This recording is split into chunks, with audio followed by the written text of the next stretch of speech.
Estás escuchando No Somos Unicornios.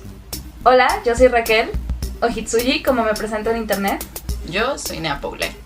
En este podcast hablamos de cosas frikis, libros, anime, cosplay, fanfiction y todos nuestros intereses. Básicamente fangirleo al 1000%.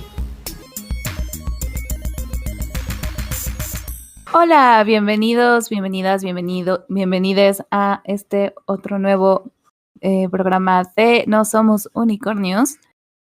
El día de hoy estamos grabando el último capítulo de este año, del 2023. La verdad, estoy bastante orgullosa de nosotras que logramos grabar al menos la segunda mitad del año, ser medio constantes.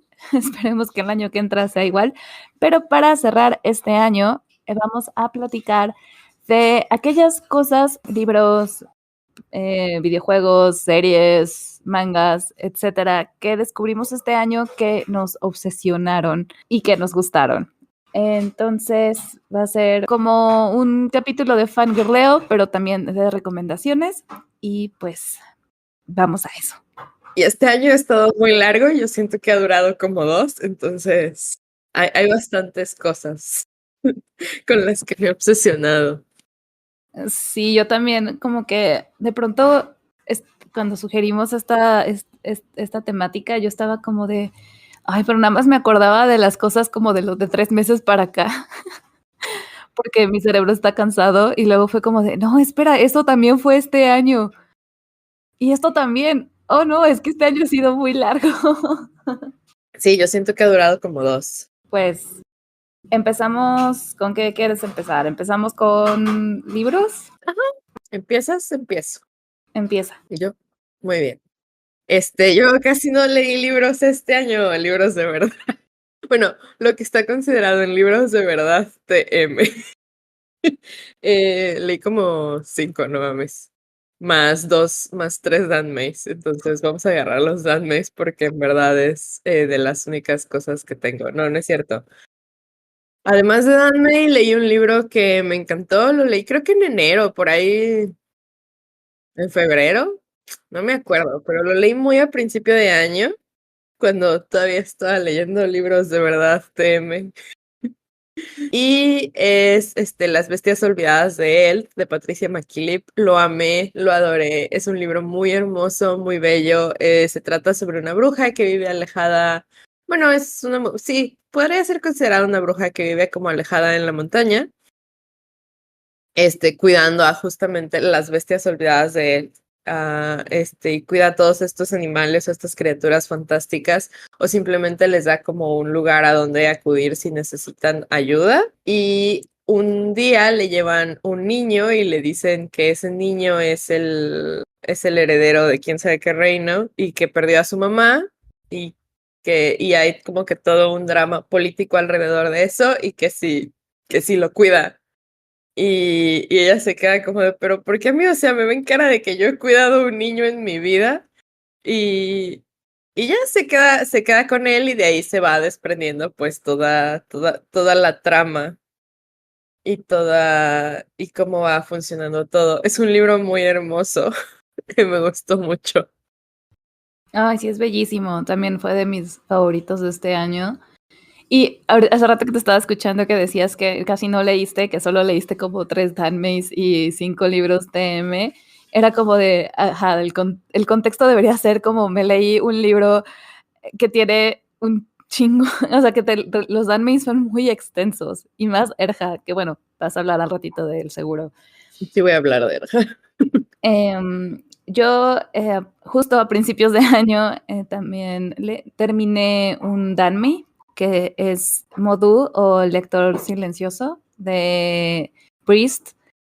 Fue muy chistoso porque en realidad ese libro lo empecé en el año pasado y me costaba mucho trabajo, mucho trabajo, porque es un thriller policíaco y es de un policía, un detective que trabaja en el departamento de investigación de asesinatos. Empiezan a ocurrir una serie de asesinatos diversos que parecen tener una cierta conexión y lo ayuda a resolver estos crímenes un chico rico que conoce desde hace muchos años y que tienen una relación como muy antagónica porque se la pasan peleándose, sobre todo porque el protagonista como que toma una actitud como muy de cuidar al otro porque pues, lo conoce cuando está adolescente que muere la mamá y pues el otro le encanta pues también como molestarlo y pues coquetearle al compañero, al compañero de policía, o sea, del otro, del protagonista, como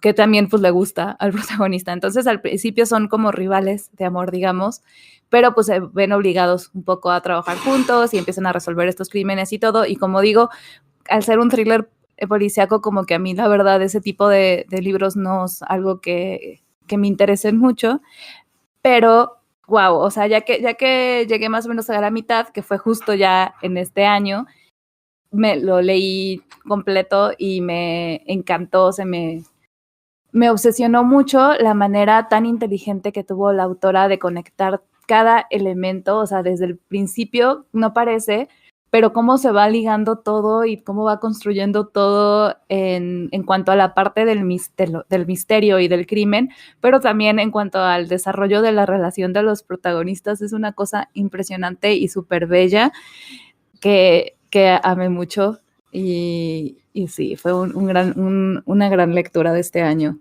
Sí, yo tengo ganas de leerlo, pero el género policíaco me cuesta muchísimo. Ojalá todavía estuviera en secundaria, tuve un Brain Riot con el género policíaco.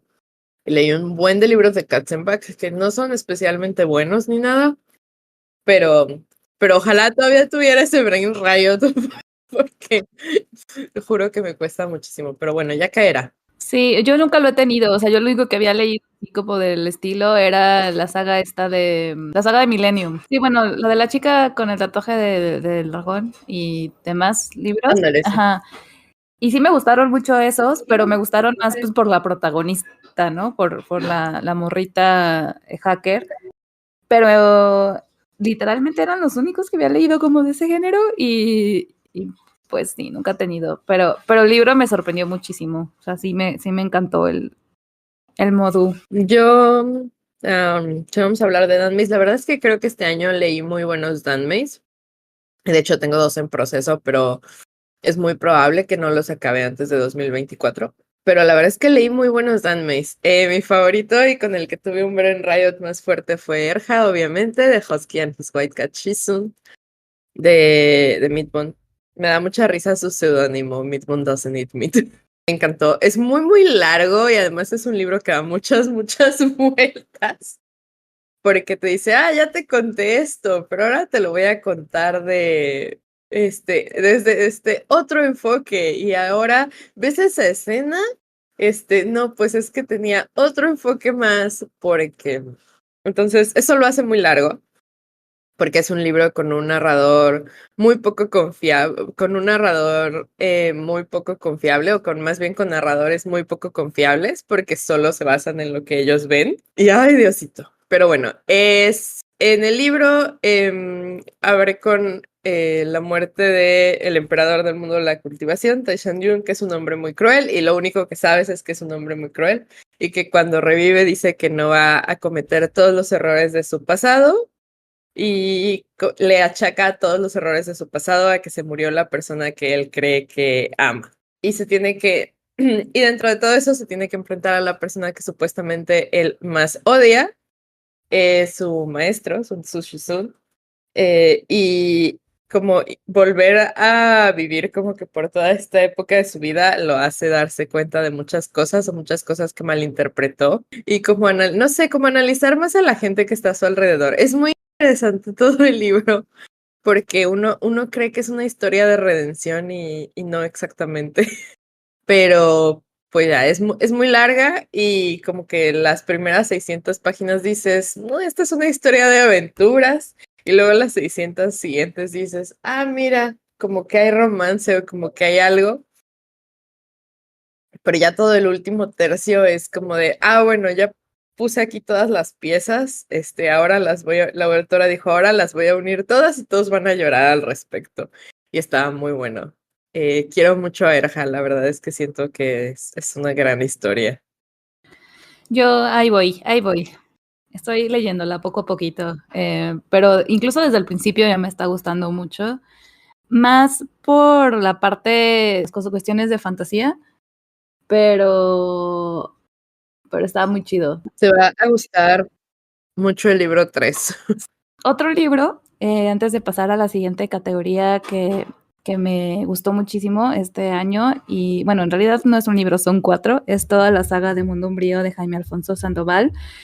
Fue una lectura que hicimos en Fairy, uno de los muchos círculos de lectura que organizamos, y es una saga de vampiros mexicanos, podría decirse. Bueno, el autor es mexicano y sí empieza en México la historia, y la protagonista es hija de una mujer mexicana y de un umbrío o un vampiro. De hecho, la historia empieza cuando Lina descubre que su papá es un vampiro, y por cosas que pasan en los primeros capítulos, ella se ve obligada un poco a irse a vivir con su familia umbría, que vive en una como segunda parte de la Tierra, como si, bueno, la Tierra se sabe pues que tiene capas, pero en esta historia pues es todos los vampiros son como una subraza más bien una bifurcación en la evolución de los humanos en algún momento, que se fueron pues a vivir a las profundidades, y pues bueno, los umbríos o los vampiros, y pues de ellos es de donde surge como mucho el folclore que se conoce en nuestra tierra, pero sí existen, ¿no? Y tienen toda una serie de ciudades, de nidos y todo, y pues Dina, que es la protagonista, se va a vivir con su familia para conseguir un artefacto que probablemente vaya a detener a Luna Negra, que es una vampira que se creía, bueno, es que no es vampira, es que en el libro decir vampiro es como un insulto, porque son umbríos. Entonces es una umbría que se creía que ya había muerto porque era parte de una familia que había hecho, pues, muchas cosas terribles años atrás. Y está súper buena esa saga, está impresionante en la manera en la que, como digo, como que reinventa a los vampiros, tampoco sin hacerlos tan distintos, simplemente como tomando las cuestiones del folclore que existe alrededor de estas criaturas, pero dándoles una explicación anticientífica, y como hablando desde todas estas cosas, y hablando también como de cómo es toda su sociedad y cómo es su forma de vida, pero al mismo tiempo también es una historia como de aventuras, y también algo que no mencioné es que también es una historia como de romance, y la protagonista adolescente. Es un libro para juvenil, y mezcla mucho el humor también, tiene un humor muy, muy característico de los mexicanos, y está re bueno. Sí, yo no lo leí este año, quizá caiga el año que viene, no lo sé, ya veremos. Siento que te va a gustar, o sea, Ujú. dejando de lado algunas cosas. Todo lo que me contaste de Cerberus me interesa mucho. A mí lo que me costó, y lo confieso, es el tono con el que empieza el libro, que siento que este año no estuve muy predispuesta a ese tono de narrativa. Entonces dije, lo voy a dejar porque sí es algo que me gusta, pero lo voy a dejar para cuando esté más predispuesta a él. Sí, es que justo a mí eso es de las cosas que más me gustan, porque el primer capítulo empieza con algo así como, hablemos de vampiros, pero no los vampiros peinados así, relamidos, que van ocultos en su capa y que muerden a doncellas hermosas en la oscuridad y bla, bla, bla, sino esos vampiros que usan pantuflas de pollito, y sus esposas les dicen flaquito. Entonces, sí, es como muy, estoy súper parafraseando, o sea, no es exactamente así como dice. Lo de las pantuflas de pollito, sí. Pero sí es justo como ese tono. Ajá, entonces sí. Que me gusta mucho a quien lo sabe hacer muy bien, y a Jaime Alfonso creo que le sale muy bien. Entonces dije, no, quiero leer el libro para cuando esté justo en ese mood. Sí, totalmente.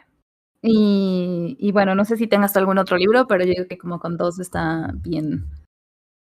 Sí, con 2 está bien, pero si pueden, si tienen la oportunidad de terminar de leer Chapolanc, lean Chapolanc de Priest. Ah, sí, también. Sí, también es otro que también dicen ella que ya está con 2 Danme y que no quiere terminar este año, yo estoy con 3. Pero, anyways. Sí, tengo 2 Danmei que no están tan largos, pero ya no creo terminarlos este año porque se viene el Guadalupe Reinas. Sí. Pues, de hecho, ya está, o sea, para cuando salga este episodio ya va a estar el Guadalupe Reinas. ¡Yay! Exacto. ¿Cómo van? Ay, sí. Cambio de tema, no es cierto. Entonces, ¿qué te parece que sigamos con manga, cómic? Ajá, manga y cómic. Ok. Yo tengo 2 este año que fueron mis, o sea, además de mis usual brain riots, que son Bungo Stray Dogs y Atelier of Witch Hat, y Black Butler, que son los que más he seguido, y bueno, y My Hero Academia, que creo que son los que sigo así, entre que sale el capítulo y lo leo. También entra Jonah en eso, ajá, de que son los que llevo al día y sale el capítulo y lo leo y no dejo esperar capítulos. Además de esos, tengo 2. El primero que leí en el año y que me obsesionó mucho fue todo el primer arco, bueno, como la primera parte, porque son varios arcos, de Chainsaw Man. Está muy interesante, está muy bueno, me gusta mucho el dibujo y creo que tiene una visión muy, muy interesante y que es como que caótica, pero contenida, o sea, el tipo sabe bien lo que está contando y sabe por qué lo está contando y tiene personajes muy, muy interesantes. Y se nota que tiene referentes y se nota que tiene referentes que no son solo del shonen, porque uno de mis problemas con shonens muy nuevos es que se nota que solo tienen de referencia otros shonens que en las demografías suele como que repetirse el ritmo y tipo de narrativa, entonces no sé, siento que de repente se nota cuando tienen más referentes de muchos otros lados y hacen una obra mucho más completa, porque al final las demografías no son géneros, pero sí se mueven mucho por lo que los editores piensan que el público quiere. Entonces, Chainsaw Man está muy bueno, muy interesante. Se trata de un chico muy pobre, Denji, que tiene un perrito demonio motosierra con el que mata a los demonios, con el que mata demonios, con el que mata demonios y eso le ayuda y con eso gana dinero y va pagando una deuda que dejó su papá, que es una deuda muy grande. Y hace otras cosas para ganar dinero también. Entonces, en medio de esto, pues, tiene un accidente, queda medio muerto el pobre y su perrito motosierra lo salva, Pochita. Y así es como se convierte en el Chainsaw Devil, el demonio de las motosierras. Y ya. Me gusta mucho la historia. Estoy convencida de que todos los hombres incels que la han leído la entendieron con las patas y al revés. Lo cual es algo muy triste porque de repente ves a gente usando la motosierra como el símbolo libertario cuando claramente la obra habla mucho en contra del capitalismo y es de verdad muy cagado ver cómo lo entendieron todo al revés, pero pues a la vez me da un poco de miedo. Y ya, yo me acuerdo que hay como que 2 puntos específicos en los que dije, este manga me encanta. Y uno es toda la historia que tiene que ver con Halloween o la palabra Halloween y la biblioteca. Y si lo han leído y han llegado ahí, saben de qué estoy hablando en general. Y como que todo ese arco alrededor, o sea, la parte, el plano de los astronautas me dio tantas vibes a Evangelion. O si lo han leído y saben cuál es, creo que ya saben de qué hablo. Y el otro es una escena muy random donde una chavita está total, completa y absolutamente asustada. Es como que su primer día o segundo día en el trabajo matando demonios y la gente se muere. En ese sentido es un poco como la organización que mata a los ghouls en Tokyo Ghoul, donde casi antes de mandarlos como a una misión les piden su testamento, pues aquí igual. La gente se muere un buen, pero la paga no es tan mala, entonces trabaja ahí y dice, no, ya que acabe esto voy a renunciar. Y unos capítulos después están en otra misión y vuelve a aparecer la chavita esta. Y aparece otro tipo y le dijo, ¿que tú no ibas a renunciar? Y ella le dice, pero mi bono.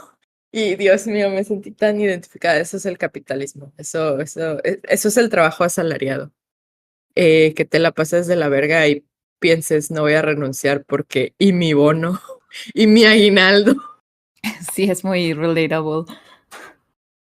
Entonces, esos dos pedazos que no tienen nada que ver hicieron que me fascinara el manga. Y además me gusta mucho el Angel Devil.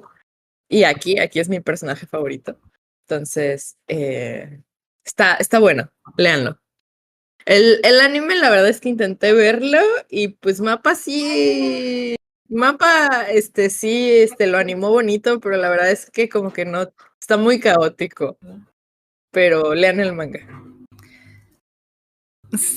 Tengo muchas ganas, sí lo tengo, es de mis pendientes, pero justo mi objetivo este año era terminar al menos 3 de las historias que tengo empezadas, que ya están terminadas, o sea, que ya se acabaron de publicar, porque tengo demasiadas empezadas y como que fue de, no, ya, tengo que dejar de hacer esto, que tengo de mala costumbre de empezar nuevas antes de terminar las que estoy leyendo, porque luego me aviento muchos años leyendo y la verdad no lo conseguí, pero sí logré terminar The Promised Neverland. Y qué buen manga es, oigan, es una súper buena historia. La historia empieza con unos niños que viven en un orfanato llamado Gracefield, que es un orfanato de muy alta calidad, ¿no? A los niños los tratan súper bonito, les dan de comer comida muy buena, los educan y todo parece ser muy feliz. Hasta que los 3 hermanos mayores, o sea, los 3 más grandes, descubren que cuando supuestamente se van a adoptar a algunos de los niños, en realidad son entregados a unos seres monstruosos para que se los coman. Y pues de ahí deciden que es súper necesario escapar de este orfanato para evitar que pues, su familia sea comida, ¿no? Empiezan a buscar la manera de hacerlo. Y es una historia que cada vez se va volviendo más y más y más compleja y te va mostrando como más aspectos justo de quiénes son estos monstruos, de por qué están estos niños en este orfanato y de cuáles son las circunstancias que rodean todo esto.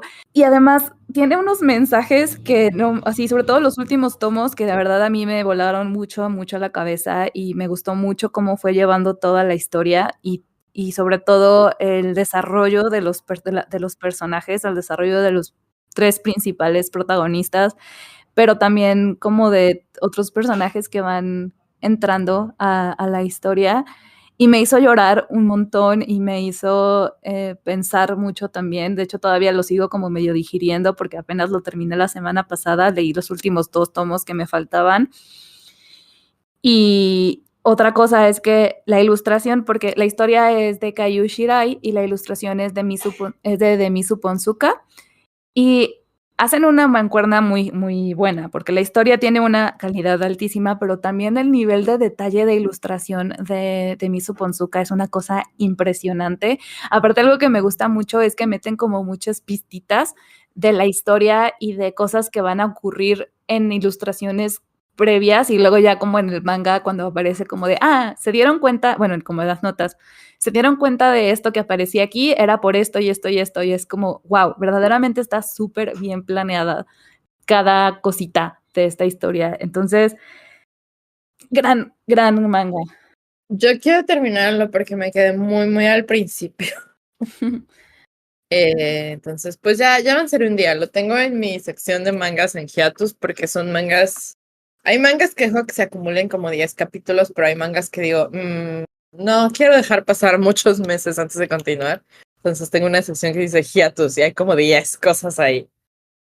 Más de cómics que de mangas, pero porque me cansé mucho de Marvel y dije, no quiero leerlos como en 2 años. Y no los he leído como en 2 años. Pero justo quiero terminar The Promised Neverland porque lo tengo ahí y me gusta mucho el principio, entonces ya le llegará su momento. No tengo prisa por nada de esto.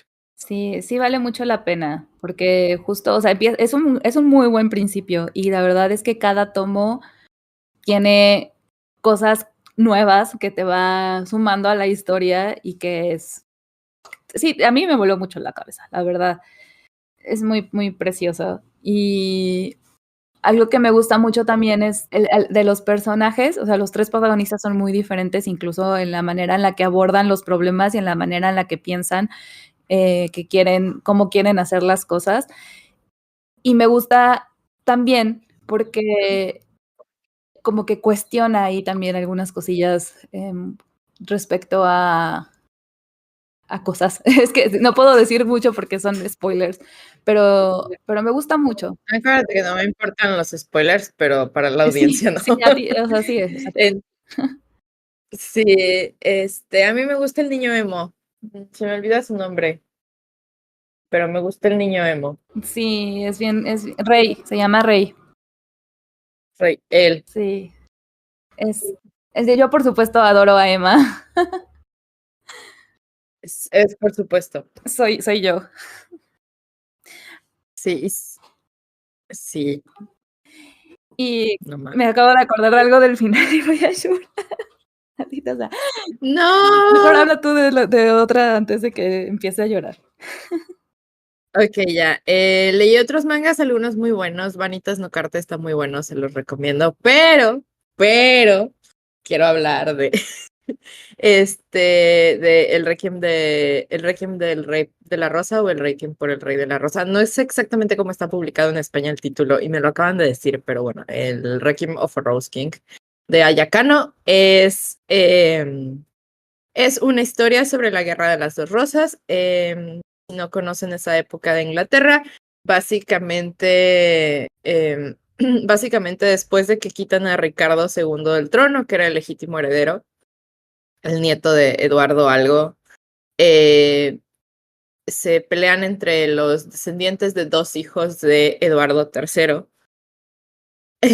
hasta que los Lancaster y los York, y se van peleando y se van deponiendo en el trono unos a otros, hasta que eventualmente se muere toda la dinastía Plantagenet y llegan los Tudor de Enrique VIII los de Enrique VIII y sus esposas al trono por una línea matrilineal de los descendientes de esa dinastía. Pero literalmente es como el fin de los reyes Plantagenet en Inglaterra.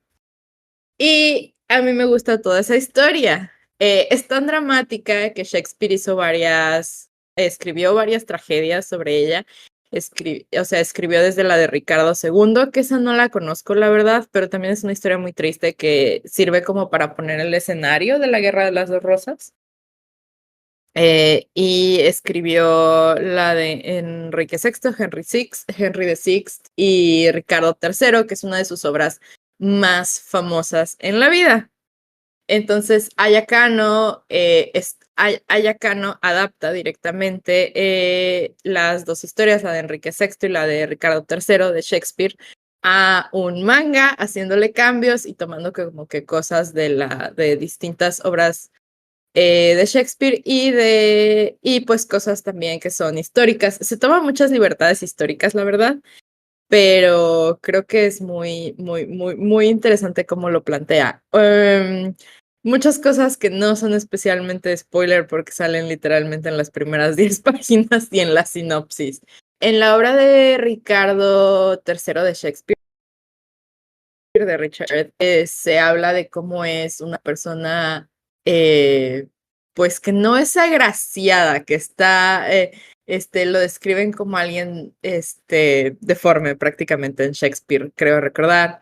Y Ayakano dijo, bueno, voy a agarrar eso y voy a hacer un desmadre. En el manga, Richard III, Ricardo es intersex, lo que quiere decir que tiene genitales de ambos sexos, biológicos. Y eso le causa muchos, muchos traumas. Una, porque su mamá lo llama demonio.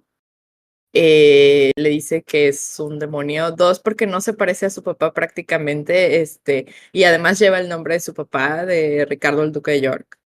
Lleva el nombre de su papá y su papá decide criarlo como un hombre, y Ricardo repite mucho que es un hombre a pesar de todos los traumas que tiene alrededor de su cuerpo, su disforia, que se le aparece el fantasma de Juana de Arco que me pareció una cosa magistral, la verdad, porque muchas reseñas, sobre todo de gringos, decían, es que ¿qué tiene que ver Juana de Arco aquí? Y Juana de Arco tenía que ver todo, porque justamente la condenan los ingleses en Francia, en la guerra, y, y justo es sobre el reinado de Enrique VI y alguien que tuvo mucho que ver en la condena es el papá del protagonista de este manga, de Juana de Arco, entonces, pero es como que un dato medio obscure de la historia, entonces como que la gente sí decía, pero ¿por qué tiene que ver Juana de Arco aquí? ¿Por qué se le aparece y por qué lo tortura tanto? Y ya está muy, muy interesante. La verdad es que yo diría que califica como un manga BL, aunque no está categorizado como un manga BL, sobre todo en función de cómo se percibe Ricardo a sí mismo, pero pues creo que hay mucho que discutir porque ni él sabe muy bien qué pedo con su género, su cuerpo y su existencia. Y ya, me gusta muchísimo. La historia es muy canónica, o sea, nada de lo que yo les pueda contar, salvo las relaciones románticas, que pues Ricardo tiene sus que veres con Enrique VI y tiene sus que veres con, creo que Buckingham, el duque de Buckingham, que es su hacedor de reyes. Pero creo que nada además de eso, que además está en la sinopsis, es spoiler, o sea, si han visto cualquier historia de la Guerra de las Dos Rosas, yo me acuerdo que hace mucho estuvo de moda esa serie basada en los libros de Philippa Gregory, que son malísimos. La de la Reina Blanca, creo que nada nada es spoiler, o sea, es como la gente que ve The Crown y te dice que no le hagas spoilers, como de, la Wikipedia lo dice, pero pues como si es una parte de la historia como que menos conocida en español, sobre todo porque no es algo que le interese a México, por ejemplo, porque lo enseñarían aquí, pero sí lo enseñan en Inglaterra y es un dolor de cabeza seguir como que todas las líneas de todo lo que pasó. Pues nada es spoiler, pero pues aún así no les contaré más. Solo que Ricardo es el tercer hijo de alguien que quería usurpar el trono y que al final no lo logró, pero su hijo sí se quedó con el trono y de alguna manera se las arregló para llegar hasta el trono de Inglaterra y ser el último rey de la dinastía Plantagenet.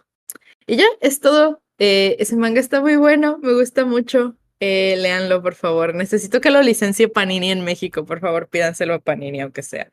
Cada que hablas de ese manga me dan más ganas de leerlo. Yo mi otra como recomendación, cosa que me gustó es que estuve revisando porque sí he leído bastante manga este año, sobre todo muchos BLs de un solo volumen y varios me gustaron mucho, pero como que siento que ninguno realmente me obsesionó. Pero luego me acordé que leí un webcomic, un webtoon, que es que no es no es tan webtoon pues, pero es un webcomic que se llama Tamendiguchi de Tan Yu y es un cómic de Girls Love.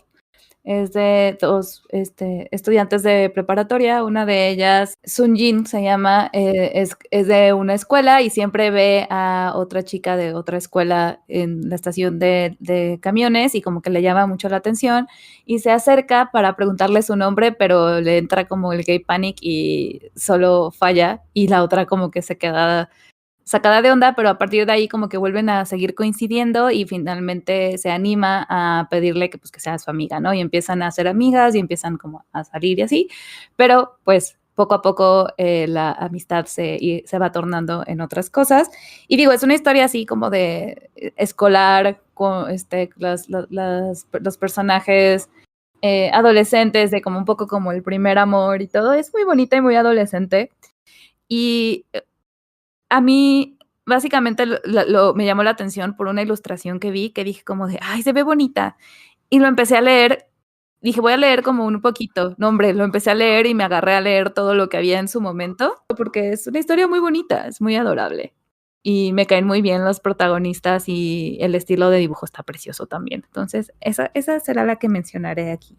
Sí, la verdad es que yo, o sea, si pudiera, seguiría recomendando, pero creo que fue como que las dos que recomendé fueron los dos que empecé este año y que me gustaron mucho, porque es obvio que tengo otros Brain Riots, pero son como que cosas que llevo al día, entonces My Hero Academia, yo en mi caso. Habrá oportunidad de hablar de ellos después. ¿Qué pasó? En mi caso, My Hero Academia, que de hecho, ya que acabe My Hero, hay que hacer un programa sobre My Hero. Sí, ya no falta mucho, entonces. Sí. Bueno, en series, en realidad no es tanto que me haya obsesionado en sí con las series, sino que más bien me obsesioné con un ship, y es King Porsche, que vimos literal, creo que fue como en enero de este año, enero y febrero, y es una serie de BL tailandés que está inspirada en una novela del mismo nombre, que trata acerca de un muchacho que entra un poco a la fuerza a ser guardaespaldas del hijo de un mafioso.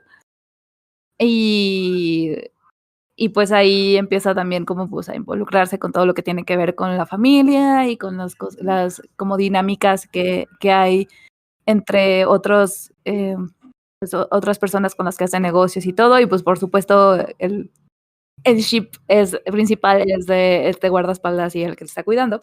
Pero hay un ship secundario que es Vegas Pete, que fue verdaderamente, decidió instalarse en mi cerebro y no pagar renta como por la primera mitad del año. Me puse a leer fanfics y a escuchar playlists que armaron de estos personajes y a ver un montón de videos, edits, y me pegó muy, muy duro. La verdad es que sí, me obsesionó muy cañón. Y aunque la serie me gustó, en realidad fue más específicamente este ship el que me consumió. Sí lo recuerdo, no más.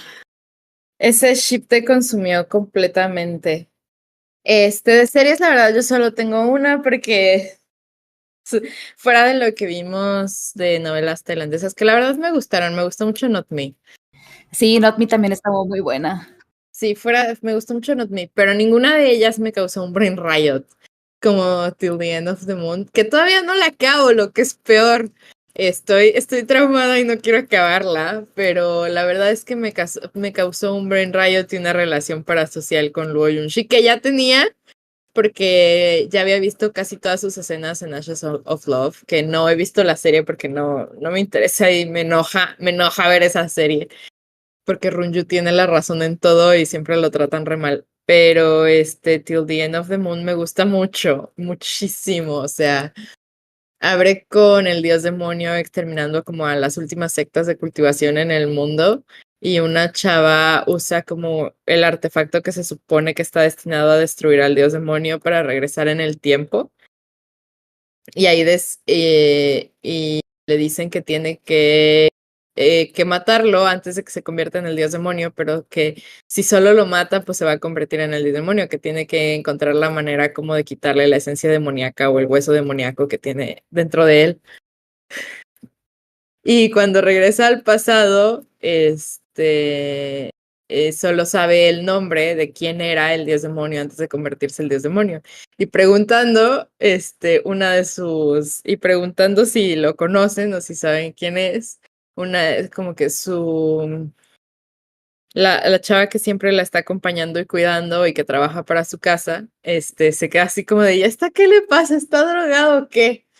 Y nada más, se le queda viendo así de, ¿usted está bien? Se golpeó la cabeza, porque resulta que está casada con él, que es su marido. Y que es su marido, que este tipo Tantaijin está destinado a convertirse en el dios demonio, que es un príncipe cautivo en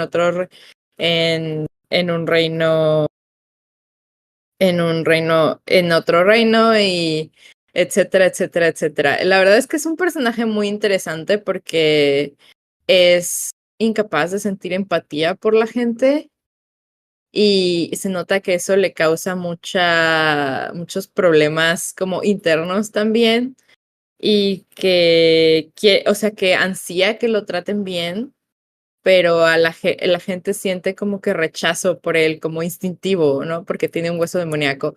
Y entre que la gente siente rechazo por él y él no entiende qué onda, cómo se comporta la gente, es muy autista, la verdad, en algunas cosas, pero como que no entiende cómo se comporta la gente y además no tiene realmente empatía. ves cómo intenta imitar lo que hacen otros con resultados cero favorables, el pobre, porque ansía que lo traten bien y ansía como que alguien no lo aprecie tal cual, porque como que no sabe cómo verbalizar eso, pero sí como que alguien lo aprecie. Y está muy bonito porque además cuenta como la historia en 3 partes.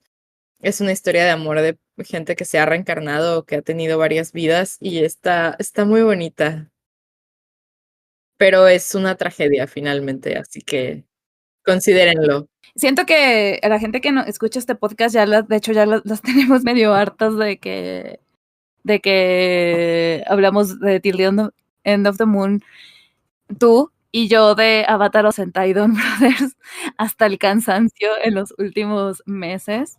Entonces, bueno, sí, pues justo es del que voy a hablar, que es Avatar o Sentai Don Brothers, porque además ya lo terminé, incluso ya vi como el live stage, el último show que hicieron en escenario, que es como el tour que hacen ya para cerrar con la temporada, y Dios mío, qué lloradera. Avatar o Sentai Don Brothers es parte de como héroes disfrazados que pelean contra monstruos o contra criaturas y cosas así, como los Power Rangers. De hecho, los Power Rangers nacen de ahí. Mucho de lo que nosotros conocemos, en realidad, incluso escenas enteras, son originalmente de estas series japonesas que los estudios en Estados Unidos como que recortaban y nada más metían también como en edición las escenas con los actores gringos, y de ahí son los Power Rangers. Y pues es una como serie, una franquicia que ha seguido como temporada tras temporada, igual que los Power Rangers, porque siguen usando esta misma fórmula, de hecho. Y Avatar o Sentai Don Brothers es una historia que está muy inspirada en el mito de Momotaro, el mito japonés, que pues es así como muy resumido, es un niño al que un par de viejitos encuentran dentro de un melocotón gigante y lo crían, y después él va a enfrentarse a Onis, a la isla de los Onis, y pues los vence y ya se vuelve como un héroe, ¿no?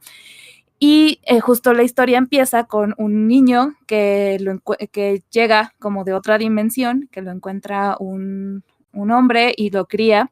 Este niño es Momoitaro, que es el líder de los Don Brothers, que son pues héroes que pelean en contra de los Hitotsukis, que son monstruos nacidos del deseo de las personas. Cuando las personas se obsesionan demasiado con sus deseos, pueden transformarse en este tipo de criaturas. Y pues están los Don Brothers, lo que hacen es como revertirlos a su parte humana, pero tienen que... para hacer eso tienen un cierto obstáculo, que es que hay 3 personajes que son como un poco los antagonistas, que son parte de los Nouto, que son una raza también de otra dimensión, que se alimentan justamente de esta energía que produce el deseo de los humanos, y entonces se alimentan de estos Hitotsukis, y entonces pues son enemigos. Y ya les he platicado de cómo es que Sonoi, el líder de los Noutos, y Momoitaro son uno de mis OTPs, y ya, o sea, es como muy grande la obsesión. Y pues sí, eso, está muy genial, o sea, ya ahorita ya la acabé y no me decepcionó hasta el final, porque aparte como que no me esperaba que fuera a tener como tanto apego emocional y tanto como cariño a los personajes y a sus dinámicas, porque además también, o sea, sí son mi OTP Momoitaro y Sonoi, pero luego también hay como otras OTPs que van saliendo que, ay, no, o sea, de verdad me dieron tanto, sobre todo, o sea, la historia de Momoitaro y Sonoi es muy buena, pero también hay como otra historia que es un Ramota, gran serie. Yo de series ya no tengo ninguna más porque literalmente no vi nada más este año. Inaugura los videojuegos. Inaugura los videojuegos. Tengo muchos, no manches. Ok, no son muchos, son 3 o 4, quién sabe. Pero bueno, nos vamos a ir rápido porque lo bueno es que que 3 me los puedo echar en una. Yo no sabía que Grand Theft Auto tenía historia, pero tuve una obsesión cañona con terminar la historia de Grand Theft Auto 5. Que que yo no lo terminé de jugar, pero se lo jugué con alguien, pero me gustó mucho la historia. Básicamente es como una crítica a la sociedad gringa, pero específicamente como a estratos que tienen que ver ya más con las agencias de gobierno. O sea, en el videojuego sale el FIB en vez del FBI, porque no podían poner que era el FBI. Pero está muy buena la historia y sobre todo cuando me gusta mucho uno de los finales, el que finalmente acabé eligiendo, que no recuerdo cómo lo elegí, solo sé que yo no quería matar a... Te dan a elegir como entre matar a dos de los principales o que un tipo intente salvarlos. Pero no sabes si al intentar salvarlos se va a morir. Entonces, yo no quería matar a mi personaje favorito, que es un tipo total, completo y absolutamente unhinged. Se llama Trevor, pero tampoco quería matar como al otro porque me parecía muy aunque lo odio, maldito traidor basura, maldito traidor basura. Pero me gusta mucho el final, me gusta mucho el final que acabé eligiendo, que sabes que jugamos, porque ya después vi el resto de los finales y dije, la verdad no están tan buenos según yo. Pero me gusta mucho el final. La verdad es que al final son tres amigos que tienen muchos problemas y son muy psicópatas. Y son muy psicópatas entre sí, aunque hay uno que tú dices, wow, está realmente unhinged, pero creo que no es la peor persona de ellos tres. Y ya son, y justo en un final acaban como siendo una especie de amigos. No sé, es algo raro, pero me gustó mucho la historia. Está muy chistosa, muy cagada. Pensé mucho en Grand Theft Auto. Yo no lo jugaría, creo, de principio a fin. Es un mundo abierto y como que me cansan mucho porque nunca sé bien qué hacer. Pero, pero ya, con una vez que lo jugué me pareció muy bien. Está muy bueno. Quiero jugar el 4, pero enemigo, porque como son de disparos y requieres un mínimo de puntería, yo tengo la peor puntería del mundo. Yo también. Me dio mucha risa cuando me dijiste que, sí, es que estoy viendo la historia jugando la historia de Grand Theft Auto y yo, ¿Grand Theft Auto tiene historia? ¿What? Sí, ahora que viajamos y que pasamos por Los Ángeles, no nos detuvimos, pero queríamos ir al observatorio que sale en Grand Theft Auto a tomarle fotos a mi Bendy, a Michelle Lian en el observatorio y subirlas con la canción de Grand Theft Auto de Welcome to Los Santos, porque Los Santos está inspirada en Los Ángeles y hay varias partes que son realmente Los Ángeles en Los Santos. Pero está buena. Yo de este año terminé, bueno, digo terminé, pero en realidad también reempecé, entonces lo jugué completo, el BioShock, que es un juego también es un shooter, de hecho, first person shooter, que es ciencia ficción. O sea, la historia se supone que tu avión, en el avión en el que ibas, se cae en medio del mar de la nada y tú eres de los que sobreviven y encuentras la entrada a una ciudad subterránea, digo submarina más bien, una ciudad submarina, que era un proyecto de unas personas muy ricas de hacer como la ciudad utópica, de llevar ahí a los más grandes científicos, a los más grandes artistas, a los más grandes celebridades como para hacer la gran ciudad perfecta, pero pues se fue corrompiendo por culpa de una sustancia que desarrollan, que es una droga llamada el Adam, y empieza como a destrozarse la ciudad, ¿no? Básicamente cuando tú llegas a ella, ya la ciudad son en gran parte ruinas, las personas que están ahí ya se transformaron en algo llamado splicers, que son pues como tipo zombies, y pues tú tienes que conseguir la manera de salir de ahí, ¿no? Te contacta ahí un misterioso hombre que es como de los pocos sobrevivientes, que es uno de los científicos principales de este lugar llamado Rapture, para decirte que le ayudes a rescatar a su familia para que puedan escapar todos juntos. de este lugar. Entonces empiezas como a hacer eso y pues tienes que te salen de pronto los mugres splicers de la nada y que me hicieron gritar muchas cosas.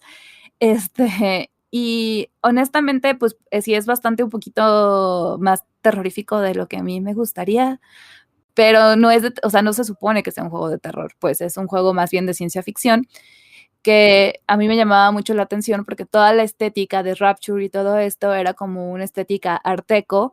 En algún punto llegué a ver igual amigos jugándolo y entonces ya tenía como ganas de jugarlo y lo tenía desde hace un montón, así de que compré un bundle con los 3 juegos, BioShock 2 y BioShock Infinite, y apenas este año lo jugué y me gustó mucho. El final me hizo llorar de una manera impresionante. Aparte me dio risa porque lo jugué en stream, en Twitch, y cada vez que ponía, ya lo voy a terminar, porque yo pensaba que ya lo iba a terminar y me salía con otra cosa y era como de, no, es esto. Y luego ya cuando ya por fin lo terminé fue como, ya acabó ahora sí. ¡Qué bonito final! Y eso. Yo la verdad es que como busco las guías de los videojuegos, cuando no sé qué hacer, a veces sé cuándo ya van a acabar. O más o menos, o en teoría, cómo acaban. No sé, es que yo sí, yo admito completamente que yo sí busco las guías, a mí no me gusta sufrir. Cuando ya estoy harta, como de a ver la guía de cómo derrotar a este maldito. Entonces, eso luego te dice, ya estás en el capítulo final y tú, bueno. Hablando de Brain Riots, ya tengo a todo el mundo harto con mi Brain Riot con Final Fantasy. Hablemos de Final Fantasy. Hace mucho, pero mucho tiempo, yo vi un pedazo de un gameplay de Final Fantasy VII, el Final Fantasy VII original, y que son como hexagonitos. Y dije, eso se ve bueno, pero la verdad es que me cuestan mucho trabajo los videojuegos retro. A mi cerebro le cuestan muchísimo trabajo. La verdad es que a mí el 3D que se ve más o menos, no realista, sino el 3D que se ve estilizado, tipo como el de Zelda, por ejemplo, me ayuda muchísimo, le ayuda muchísimo a mi cerebro como a entender como el espacio. Sí, le ayuda muchísimo a mi cerebro como a entender el espacio porque yo no tengo imaginación espacial, entonces el 2D me cuesta muchísimo trabajo y cualquier cosa que esté como que rara en cuestiones de espacios, como el Final Fantasy VII original, también me cuesta trabajo. Agradezco que no sea completamente, que no sea en 2D, pero aún así solo vi el gameplay. Vi un pedazo y dije, eso se ve que me puede gustar. Y conforme fueron pasando los años, me lo fui spoileando y me fui enterando de cosas.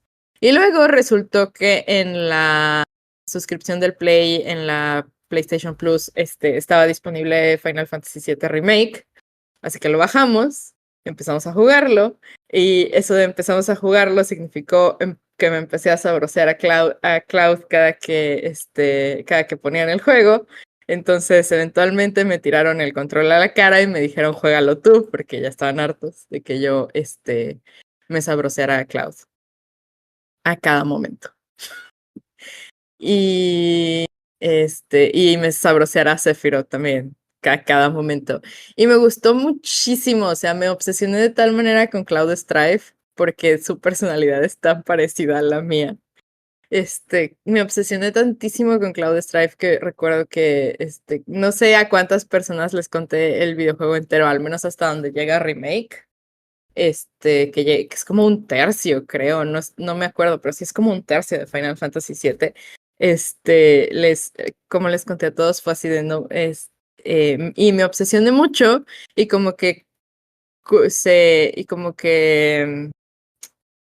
comprobé mi teoría de que sí me iban a gustar los Final Fantasy con ello, porque mucho tiempo había dicho, se ven como videojuegos que me gustaría, pero no estoy segura y no estoy convencida de jugarlos porque no se ven o sea, pues no soy nada hábil para los videojuegos. Ni tenía consolas ni era nada hábil para los videojuegos, entonces era como de, pero yo quiero. Pero bueno, se logró. Además, Final Fantasy VII es un juego que te ayuda un poco. Lo jugué en modo normal y lo pasé completo en modo normal. Creo que excepto un jefe, ya casi al final. Todo lo pasé en modo normal y ya puedo pasarlo todo completo en modo normal, así que estoy muy orgullosa de ello. Pero me gusta mucho, mucho, mucho, mucho la historia de Cloud y me gusta mucho como personaje, cómo está todo perdido por la vida, obviamente deprimido, y tiene una personalidad muy extraña que obviamente si se saben la historia pues ya saben por qué es, pero bueno. Eh, y ya como jugué su precuela, el Crisis Core remasterizado, que es como la historia de Zack Fair, pero tiene muchos spoilers, así que dejémoslo ahí, dejémoslo solo en que me obsesioné y logré pasar el juego por pura terquedad, porque mi cerebro no se dio cuenta de que uno de los últimos jefes de Crisis Core es un super jefe opcional y simplemente podría haber llegado como a la parte final, ajá, como al cuarto final de ese dungeon sin haber pasado por ahí porque había otro camino que yo ya había visto, pero creí que necesitaba conseguir algo como antes. Toda mensa, y yo creo que me ve tipo como unas 60 veces y me traumé porque no podía. Y ese juego no tiene modo fácil, entonces pues así sucedió. Pero bueno, tiene muchos spoilers, así que no. Y acabo de terminar la semana pasada Final Fantasy XV, que yo no sé por qué dicen que está malo, o sea, sí creo que tiene problemas en el gameplay porque intentaron hacer como un mundo abierto y la verdad es que los Final Fantasy nunca han sido específicamente mundos abiertos. Intentaron hacer como un mundo abierto y el mundo abierto está súper caótico, pero en sí la historia, o sea, si la sigues más o menos decentemente, a buen ritmo, está muy bueno y cuando ya se vuelve el juego completamente lineal, de que puedes regresar como al pasado al mundo abierto, pero ya desde un punto es como que completamente lineal, se nota que le salen mejor ese tipo de videojuegos y la historia está muy bonita y me da mucha risa que reciba tanto hate ese juego porque la verdad es que está muy bueno. Está muy bien hecho, está hecho con amor y es creo que una de las historias de sacrificio y profecías y elegidos que más me han gustado como overall, aunque debo decir que entiendo como que algunas quejas del juego, sobre todo porque ya yo jugué la Royal Edition, que tiene como que algunas escenas extra y le agregaron como que algunas cositas. Entonces, está muy buena. Em, es un videojuego de 4 amigos en un road trip donde van ocurriendo cosas y pues entre eso cae como el reino del príncipe de uno de ellos. Cae el reino y se muere su papá, su prometida desaparece, y entonces como que en este road trip tienen que ir consiguiendo las armas de los antiguos reyes, las armas reales de los antiguos reyes del reino de Lucis, y como que ir cumpliendo una profecía, porque hay como un punto en el que descubren que los sidereos, los dioses de este mundo, le dan como que su favor al príncipe, y está muy bien cómo escribieron a los sidereos y a los dioses, de verdad, o sea, creo que me gustó mucho por cómo escriben de las cosas divinas está muy bueno. Lo acabo de terminar la semana pasada y mi cerebro solo piensa en él. Creo que he oído 30 veces Stand By Me con Florence, con Florence Welch, porque es la canción de los créditos y está muy bonito, y está muy bonito ese cover. Pero la verdad es que es una historia sobre la amistad y las familias encontradas muy, muy, muy bonita. O sea, yo no estaba completamente convencida de los personajes y además los pobres se visten terrible, pero de verdad, son preciosos y su amistad me llena el cora. Ay, yo quiero jugarlos. Quiero jugar todo. Yo la verdad es que estoy aprovechando que la mayoría, excepto nada más compré la precuela de Final Fantasy, pero la mayoría tienen paquetes en el Plus gratis, porque si no, están carísimos los pobres. Pero sí quiero jugar el Intergrade de Final Fantasy y las DLCs del otro, entonces pues ya veremos. Uh-huh. Yo nada más ahorita me acordé que no puedo creer que no haya mencionado durante las series 2 cosas. Las voy a mencionar así, ni siquiera voy a platicar a fondo, solo las voy a mencionar. Menciona. Y es que yo sí vi muchas series este año. Y solo quiero hacer una mención como especial a la segunda temporada de Good Omens y a la segunda temporada de Our Flag Means Death, porque ambas me hicieron llorar mucho y ambas son increíblemente preciosas y cumplieron todas mis expectativas, pero aún no le perdono el final a Good Omens. A la segunda temporada, pues. Pero sí, unas grandes series y las segundas temporadas maravillosas. Muy bien, pues estas fueron las cosas que nos gustaron mucho en el 2023. Cosas que les recomendamos. Hay variedad, libros, videojuegos, cómics, o sea, el hobby que tengan, pues hay una recomendación. Y hay como variedad porque nos gustan cosas muy diferentes y además nos obsesionamos con cosas muy diferentes las dos. Entonces, pues justo eso, ¿no? Hay recomendaciones. Entonces, cuéntanos qué descubrieron este 2023 que les haya causado un brain riot así completo, en que no pueden dejar de pensar, qué serie, qué cómic, qué libro, que así que los obsesionó completamente, que ocupó su cerebro durante mucho tiempo, leyeron fics, escribieron fics, buscaron arte, lo que sea, ¿no? Así, cuéntenos, ¿qué para ustedes fue su brain riot del 2023? Y yo digo que como ya quedó muy largo este ya no va a haber la siguiente parte de las preguntas, pero recuerden que si pueden, que si quieren hacernos alguna pregunta para la sección de preguntas, pueden dejarlas en nuestro Twitter, ya no se llama Twitter, me lleva, en nuestro ex, que es @notunicornspod. Ahí pueden dejarnos sus preguntas, comentarios o también platicarnos justo cuáles fueron las cosas del 2023 que más les gustaron / obsesionaron. Y pues, bye. Nos escuchamos en el siguiente capítulo, el año que entra.